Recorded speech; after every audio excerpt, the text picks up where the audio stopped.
Comment être endurant et tenir 90 minutes sur le terrain à haute intensité? Donc là, dans cette vidéo, très simple, le but, c'est encore une fois, dans un premier temps, de t'expliquer, ok, qu'est-ce que c'est l'endurance, qu'est-ce qu'on peut mettre en place, et dans un deuxième temps, vraiment de te montrer des exercices, les 3 meilleurs exercices à faire pour développer ton endurance. Ok.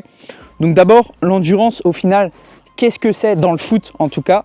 Le but, c'est à la fois de tenir sur du long, ok, donc sur du volume, tenir toute la durée d'un match, donc pendant 90 minutes, pendant 1h30 et moins si tu es encore en jeune, mais voilà, in fine, c'est ça le but, c'est de tenir 90 minutes à haute intensité pendant un match. Mais le but, c'est pas juste d'être capable de tenir 90 minutes en petit footing, c'est aussi d'être capable de varier les intensités, avoir des sprints, des allures modérées, des allures de marche, des allures footing. En fait, il y a tout type d'allures dans le football et c'est là que justement, tu vas devoir faire ce travail-là en variant les intensités de travail.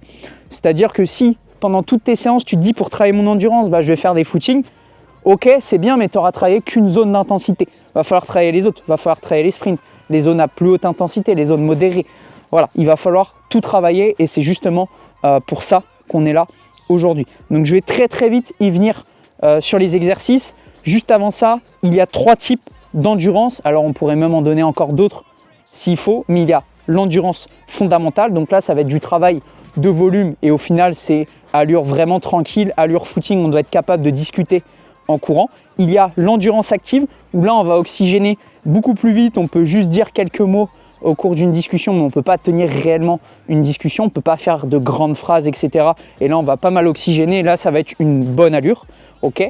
Et ensuite, donc ça, c'était l'endurance fondamentale, l'endurance active. Et ensuite, on a tout ce qui est les zones à haute intensité. Donc là, on pourrait définir plusieurs seuils, mais on peut aller déjà sur l'endurance vraiment qu'on va faire en fait en fractionné. Ok, donc là, ça va être on va taper des zones à haute intensité et les zones de sprint, tout simplement. Donc là, en fait, pour faire simple, les zones à haute intensité, on va se situer au-delà, tu vois, de 15 km/h. On va être entre 15 et 20 pour de l'intensité, on va dire plus. Et on va être au-delà de 20 pour les intensités plus et même au-delà de 25 pour les intensités maximales et les sprints max, ils peuvent même aller au-delà de 30 km/h.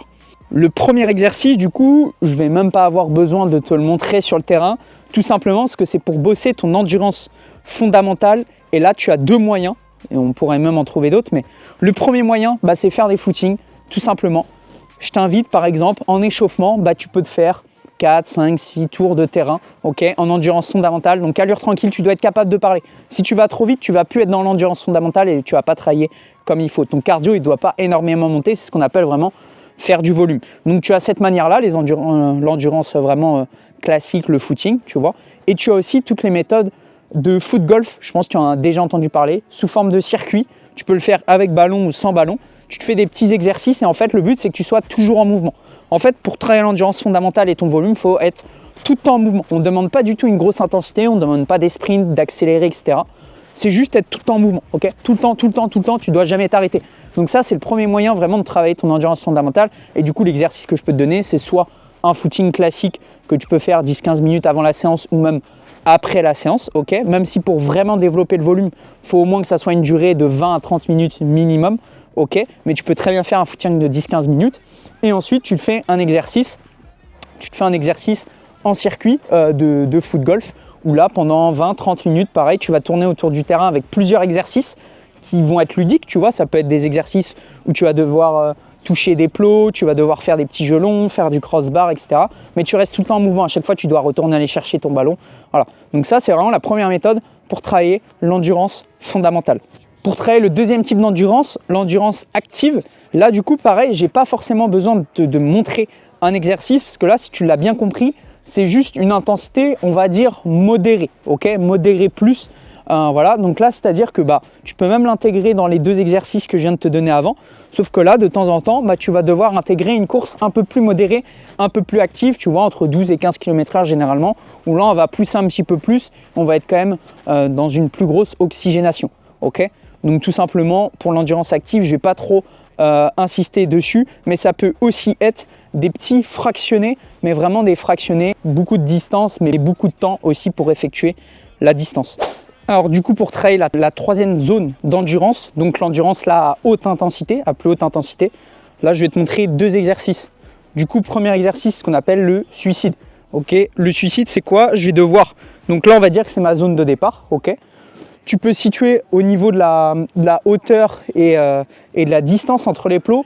Tu peux gérer toi-même. Moi, ce que je mets toujours 5 à 6 mètres entre les plots généralement. Mais voilà, tu peux augmenter la longueur si tu veux, la réduire. C'est pas le plus important. Ce qui compte, c'est vraiment quand même, in fine, d'avoir une distance à peu près sur 20-25 mètres au total sur le suicide. Tu peux même avoir plus s'il faut.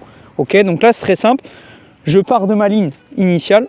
Je vais toucher le premier plot. Je reviens à chaque fois à ma ligne initiale et je vais chercher au fur et à mesure. Si je te montre un exemple, donc je vais chercher là, tac, je reviens. Je vais chercher le plot suivant. Je reviens toujours à la ligne initiale et j'enchaîne jusqu'au dernier plot comme ça. Donc tu fais après aller-retour à chaque fois. Donc tu fonctionnes sous forme de bloc, c'est-à-dire qu'une fois que j'ai été chercher le dernier plot, je reviens tranquille en récup. Ok, et je peux faire 4 à 5 blocs comme ça. Ce qu'il faut, c'est à chaque fois varier le côté de départ aussi et le pied d'appui surtout, enfin le pied de reprise d'appui. Donc là, tu vois, je suis en reprise d'appui pied gauche. Ok, je vais me faire toute une série avec reprise d'appui pied gauche. Tac, tac, tac. Tu vois, je vais aller. Je te montre un exemple complet. Je vais aller là. Tac, tac. Merci. Je vais aller là. Je vais aller chercher l'avant-dernier plot ensuite. Là. Pareil, je reviens. Je suis à une plus grosse allure en vrai. Je dois aller plus vite. Là, je vais chercher le dernier plot. Ok, je pousse bien. J'agrandis la foulée. Je reviens là. Hop, je repars. J'agrandis encore la foulée. Tac, tac, tac. Et je reviens. Ok, ça fait un bloc. Et du coup, le but, c'est de faire justement 4 blocs environ, 4 à 6 blocs. Mais du coup, à chaque fois, varier le pied d'appui. Tu vois, là, je suis pied d'appui de gauche. Ok, et du coup, je peux faire deuxième bloc, pied d'appui droit. Ok, et je fais exactement la même chose. Donc 4 à 6 blocs. Entre les blocs, tu peux faire 1 à 2 minutes de récup. Tu peux même descendre en dessous si tu as l'habitude, si tu as déjà un niveau assez élevé.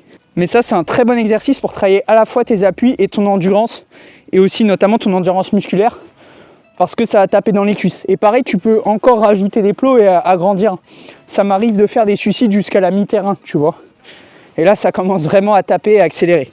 Mais ça, tout est à fond. Si je te montre un exemple sur 3 plots pour te montrer après à peu près une allure vraiment à fond, c'est tac, je suis là, bam, bam, bam, j'accélère, tac, tac, tac, je repars, bam, bam, bam, bam, bam, hop, je repars, boum, j'explose.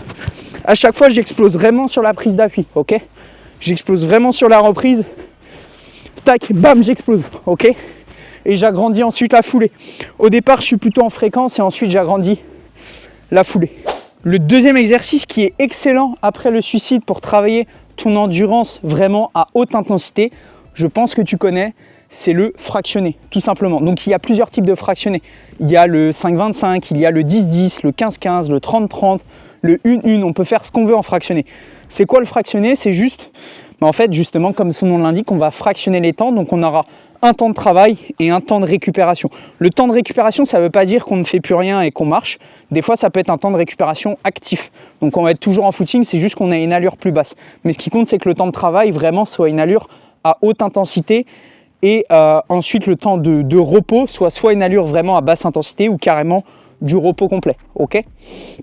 Là, je vais te montrer aujourd'hui du 15-15 classique. C'est généralement le plus classique ce qu'on fait en club.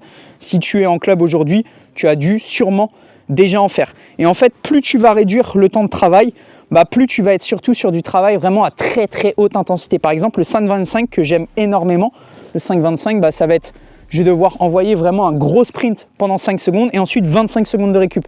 Donc là, je vais être vraiment plutôt sur un travail de puissance, d'explosivité. Sur du 15-15, je vais être plutôt vraiment sur un travail d'endurance anaérobie. Donc c'est-à-dire, je ne vais pas aller dans les détails, anaérobie, mais on va être vraiment là sur de la haute intensité, mais on ne va pas être en sprint du tout. Ok, je vais être à peu près sur des allures, ça dépend du niveau, mais je vais être sur des allures généralement à 17, 18, 19, 20, 21, 22 km/h, à peu près dans ces zones-là, tu vois, selon le niveau. Et ensuite, là, je vais te montrer un 15-15 classique où pendant les 15 secondes de récup, je suis vraiment à rien faire. Donc là, je vais te montrer un exemple, c'est très simple. Donc au niveau des distances, bien sûr, je ne peux pas te donner là une distance comme ça, parce que ça dépend du niveau de chacun et ça va dépendre de ta VMA. C'est pour ça que c'est important de faire un test de VMA au départ et un test de temps limite, mais ça c'est encore autre chose. Donc selon ta VMA, tu auras une distance à faire. Pareil, en termes de nombre de blocs, ça dépend aussi de ton niveau, un peu comme au final le suicide. Mais là déjà, tu peux te baser sur, dans un premier temps, si tu n'as pas l'habitude, tu te fais 2 blocs de 4 minutes, c'est déjà très bien. Tu peux monter après sur des blocs de 5, 6, 7, voire 8 minutes. Ok, 8 minutes, ça commence vraiment à taper sur du 15-15. Mais déjà, tu peux partir sur 2 blocs de 4 minutes, déjà c'est très bien. Tu prends 2 à 3 minutes de récup entre les 2 blocs et déjà tu es bien. Donc là, je vais te montrer un exemple. C'est pareil pour tout ce qui est 5-25, 10-10, 15-15, etc. On peut aussi faire une reprise d'appui pendant l'exercice.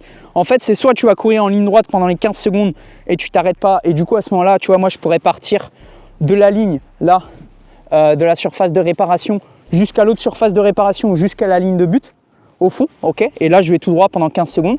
Là, ce que je vais te montrer, je trouve ça plus intéressant, c'est avec une reprise d'appui. Parce qu'en match, c'est rare que tu vas courir, traverser tout un terrain sans reprise d'appui. Donc moi, je préfère travailler avec de la reprise d'appui, c'est plus dur aussi. Mais là, du coup, je vais partir de la surface de réparation. Je vais aller jusqu'à la mi-terrain et je vais faire le retour en revenant jusqu'ici, ok, au niveau de la distance. C'est une distance quand même déjà assez costaud, un assez bon niveau pour ça. Là, je te montre juste une fois hein, pour l'exemple, ok. Donc là, je vais partir sur les 15 premières secondes. Donc je suis là, tac, je pars, ok, j'allonge bien, tac, tac, tac. Reprise d'appui, je repars fort sur la reprise d'appui. Et là, j'allonge. Et hop, récupération, ok. La récup pendant 15 secondes. Je récupère, bien sûr, j'ai un chrono. Tac, tac. Je récupère bien, je souffle bien. Et ensuite, à la fin des 15 secondes, boum, je suis reparti. Je fais ça, par exemple, pendant 4 minutes. 2-3 minutes de récup et je fais un deuxième bloc, ok. Voilà, j'espère que cette vidéo t'a aidé. Si tu as des questions, encore une fois, n'hésite pas.